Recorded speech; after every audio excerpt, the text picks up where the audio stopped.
Once upon a midnight dreary, while I pondered weak and weary over files from a project which I'd never built before, while I nodded, nearly napping, suddenly the build was crapping, as if some build script's code was jacking up my source code store. "'Tis a little bug," I muttered, "crapping on my source code store. Only this, and nothing more." Distinctly I remember, I was just a junior member of a team who counted building code as something to ignore. An open-source solution neatly I had sought to use completely, in vain hope that I deplete the problems in my source code store, to fix the troubled build that kept a hold on my poor source code store, my broken build, forevermore.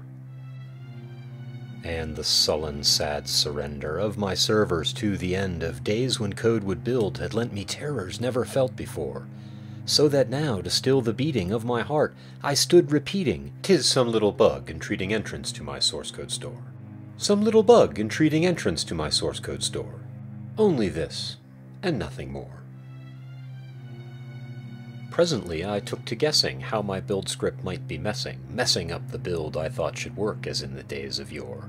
But the fact is I was coding, not counting on the foul foreboding of a tool now overgrowing the boundaries of its building chore.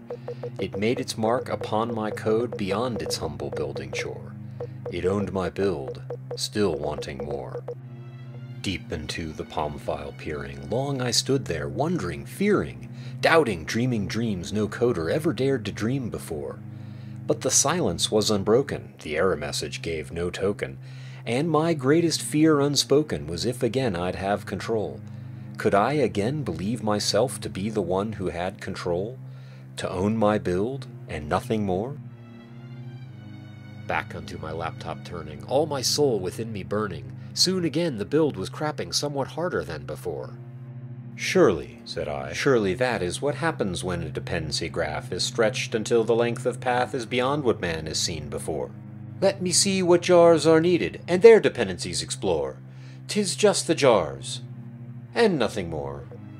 Now adopted as our standard to build each project, I commanded Maven be the tool that we would use to ease our building chore.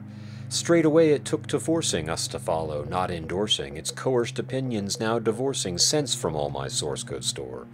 It took control of every build inside my troubled source code store. I built with Maven, evermore. From the enterprise beguiling, this tool my fancy into smiling, by the standard settings and conventions rigid that it bore. "Though thy brackets angled, Maven, thou," I said, "art sure no craven. Mayhap you'd ease the maintenance of my builds in their Sisyphean chore. Tell me, can you ease the burden of my Sisyphean chore?" Quoth the Maven, "Nevermore." Much I marveled, this ungainly tool, to hear discourse so plainly, though its answer little meaning, little relevancy bore. For we cannot help agreeing that no living human being ever yet was blessed with speaking tools within his source code store, tool or script within the central repo of his source code store, with such name as Nevermore. But the Maven, chosen boldly as our standard, now spoke only that one word, as if its soul in that one word it did outpour. No more meaning than it printed, though its output scrolled and dinted, till I scarcely more than hinted, "Other builds I've built before. On the morrow it will leave me, as my builds have failed before." Then the tool said, "Nevermore."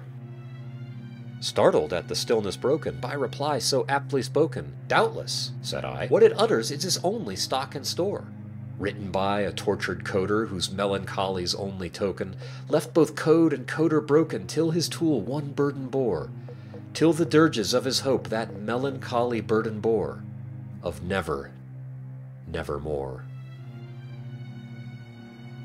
But the Maven still beguiling all my sad soul into smiling, straight I wheeled a cushioned seat in front of build and editor.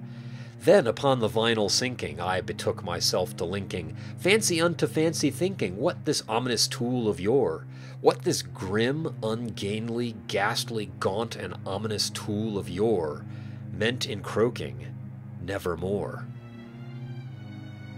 Thus I sat, engaged in guessing, but no syllable expressing to the tool whose fiery eyes now burned into my coder's core. This and more I sat divining, with my head at ease reclining on the Aeron's vinyl lining, which the backlight gloated o'er. but whose charcoal vinyl lining, which the backlight gloated o'er, my code shall see. Ha, nevermore. Then, methought, the air grew denser, perfumed by an unseen sensor, and dependencies whose downloads glut my cache and even more. "Wretch!" I cried. "Van Ziel hath sent you. By these downloads he hath lent you respite, and some Red Bull. From my cursed source code store. Quaff, oh quaff this can of Red Bull, and forget this source code store." Quoth the Maven, "Nevermore."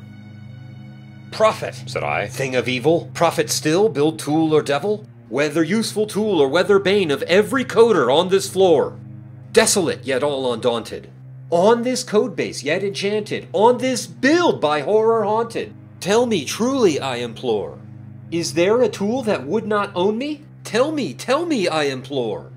Quoth the Maven, "Nevermore." "Prophet," said I, "thing of evil, prophet still, build tool or devil, by that heaven that bends above us, by that God we both adore, tell this soul with sorrow laden, if by building with the Maven, shall I never make the claim that I retain just some control? Could some little token of my build remain in my control?" Quoth the Maven, "Nevermore." "Be that word our sign of parting, building fiend," I shrieked, upstarting. "Get thee back to sonotype, deep in the night's Plutonian shore.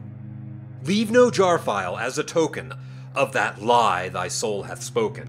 Leave my project's build unbroken. Quit my central source code store. Take thy palm from out my heart, and take thy cache from my code store."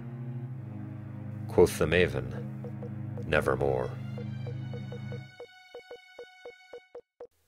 And the Maven, never quitting, still is sitting, in that pallid project's repo deep inside my source code store. Its palm file's eyes have all the seeming of a demon's that is dreaming, and the backlight o'er me streaming throws my shadow on the floor, and my soul from out that shadow that lies floating on the floor shall be lifted nevermore.